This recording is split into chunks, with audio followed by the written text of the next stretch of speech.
Сәлем достар, қысқаша кино арнасына қош келдіңіздер. Бүгін мен сіздерге 2019 жылы жарық көрген Неджа мультфильмін қысқаша баяндап беретін боламын. Видео басталмас бұрын қазақша контентті қолдап каналға жазылуды ұмытпаңыздар. Ал біз бастаймыз.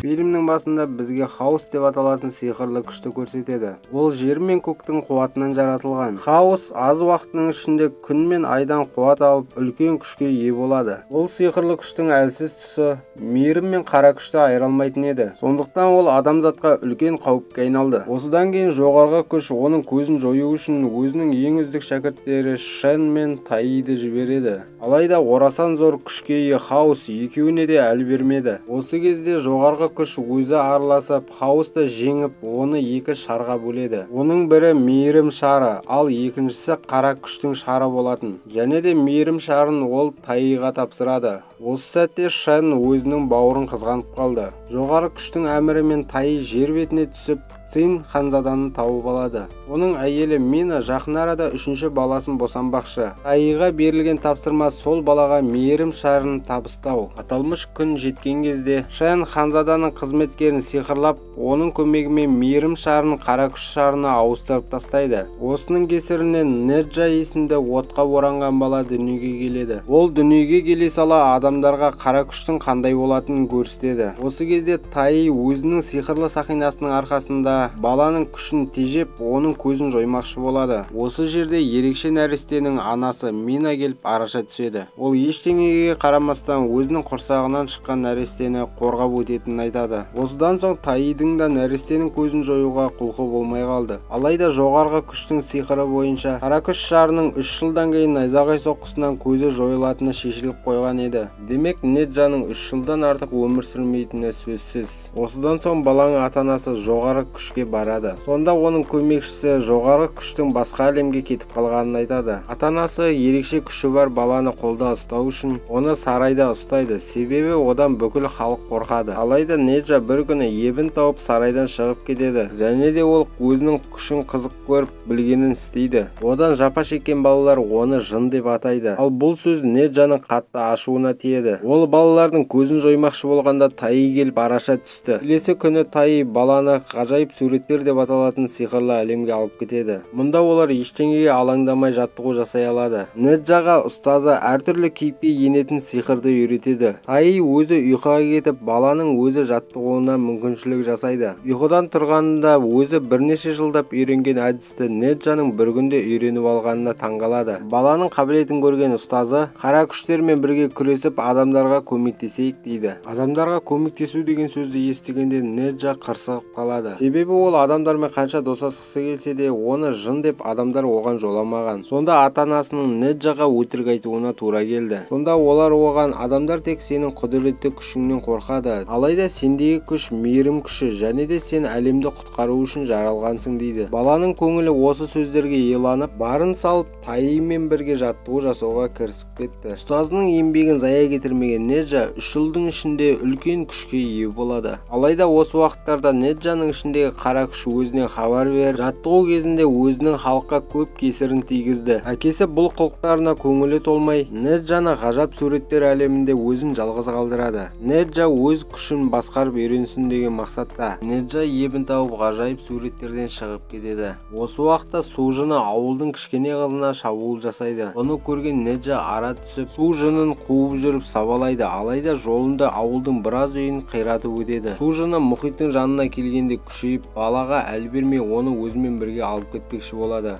Осы кезде жағдайға ақ киімді бейтаныс жігіт келіп араша түсті. Ол су жынының сабасына түсіріп, қызды Неджаға қайтарып береді. Неджа өзінің құтқармағанына ашуланып, қызды құбыжыққа қайтарып, бейтаныс жігітпен төбелесіп кетеді. Неджа төбелес кезінде бейтаныс жігіттің бетпердесін шешіп алады. Сөйтсе бұл Бин есімді айдаһарлардың ханзадасы екен. Осы уақытта су жыны көбік шашады. Бұл сиқырлы көбіктер тиген жерін тасқа айналдырады екен. Бин бүкіл көбікшеден қашып өтіп, құбыжықтың қолындағы қызды тағы құтқарып алады. Алайда көбікше қызға тиіп кеткен екен, екеуі тасқа айнала бастады. Құбыжық Неджа Биннің мүсінімен соққы жасайды деп мүлде ойламады. Осыдан соң Неджадан өзін аман қалдыруды өтініп, оның орнына сиқырды қайтаратын сусынды береді. Осыдан соң Бин Неджаға алғысын айтады. Кішкентай қыз да қолындағы ойыншығын беріп Неджаға алғысын айтқанда Неджаның қуаныштан жүрегі жарылардай болады. Бин болса Неджаға үнгі сыйлайды. Егер де саған көмек керек болатын болса, осы арқылы дыбыс шығар, сонда мен сенің қасыңа табылатын боламын дейді. Неджа үшін қуаныш сыйлаған бұл сәттер ұзаққа созылмады. Себебі ауыл адамдары қолдарына бәлематардың бәрін ұстап алып, Неджаға келтірген зияндары үшін наразылықтарын айта бастады. Оларды сөздеріне сендіре алмағасын бала өкпелеп кетіп бара жатты. Алайда араларынан біреу Неджаны жын деп атады. Осы кезде Неджа ашуға булығып, олардың сазайындарын тартқызды.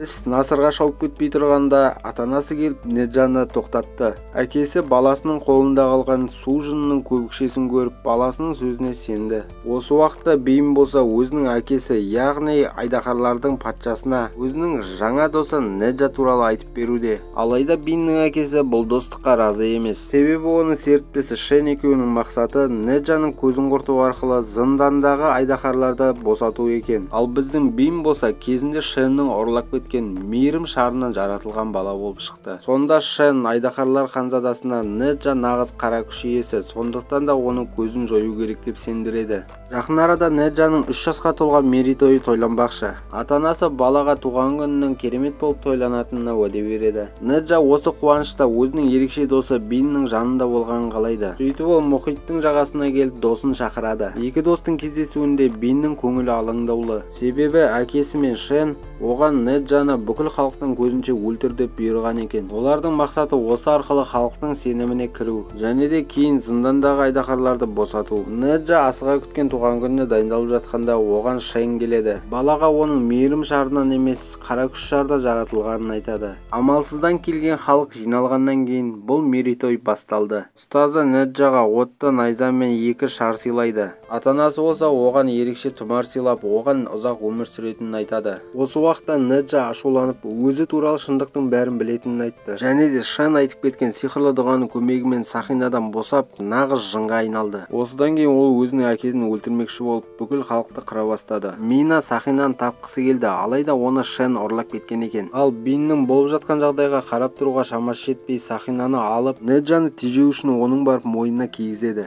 Осының әсерінен Неджа есінен танып қалады. Сейн құтқарушыға өзінің алғысын айтып жатқан кезде оның бетпердесі ұшып кетеді. Осы кезде халық оның айдаһарлар ханзадасы екенін танып қойды. Және де Неджаның қара күш иесі болып туылуына осы айдаһарлардың қатысы бар деп, олардың көзін жою керек деп айқайлап жатты. Бин осы сәтте өз-өзін ұстай алмай қалды. Ол өзінің күшін қолданып мұхит суларын аспанға көтереді, және де мұз қылып қатырып тастап, осының көмегімен бүкіл халықтың көзін жоймақшы. Ханзада Цин мен оның әйелі өздерінің халқы үшін жандарын беруге дайын. Неджа есін жиып болып жатқан жағдайды көріп, ата-анам мен халқым үшін күресемін деп шешті. Алайда мойнындағы Сақинасының әсерінен оның Бинға күші жетер емес. Бин үлкен айдаһарға айналып, мұзды жарып халықтың көзін жоймақшы. Осы кезде Неджа сиқырлы Сақина күшін азайту үшін оны мойнынан шешіп қолына киіп алады. Алайда соның өзінде Бинмен күресте оған күші жетер емес. Неджа қанша тырысқанымен мұздықтар оның халқын басып қалмақшы. Осы сәтте оған ата-анасын сыйлаған тұмары ерекше күш береді. Осыдан кейін Неджа бүкіл денесіне от шашып, мұздың бәрін ерітіп жібереді. Әрекеті сәтсіз болғаннан кейін Бин қашпақшы болған кезде оны Неджа келіп ұстап алып, оған отты найзасын тақайды. Алайда Бинді өзінің әлі де досы деп есептегендіктен оны босатып жібереді. Осы сәтте аспанда үлкен қара бұлт пайда болды. Бұдан шығатын найзағай жоғарғы күшпен уәде етілген Неджаның ажалы еді. Араша болмақшы болған ата-анасын байлап тастап, оларға сыйлаған бар махаббаттары үшін алғысын айтып, Неджа өзінің тағдырына бойынсұнды. Найзағай Неджаны қара бұлтқа қарай алып бара жатқан кезінде жағдайға Бин келіп араласты. Алайда екеуі де өздерінің күші жетпейтінін түсінді. Бин Неджаға достық үшін алғысын айтып, оның қолынан ұстайды. Осының әсерінен аспанда хаос күші пайда болады. Хаос күші мен қара бұлт күші арпалысып жатқанда, бар күшін жинап Таи көмекке келеді. Осының әсерінен аспанда қара бұлттың көзі жойылды. Мультфильмнің соңында халық Неджаға өздерін құтқарып қалғаны үшін алғыстарын айтып жатады. Осымен бейне аяқталды достар. Егер де видео ұнаған болса, лайк басып, комментарий қалдырып, каналға жазылуды ұмытпаңыздар. Сіздермен бірге болған қысқа уақытта сіздердің көңілдеріңізді табуға тырысатын қысқаша кино. Көріскенше достар.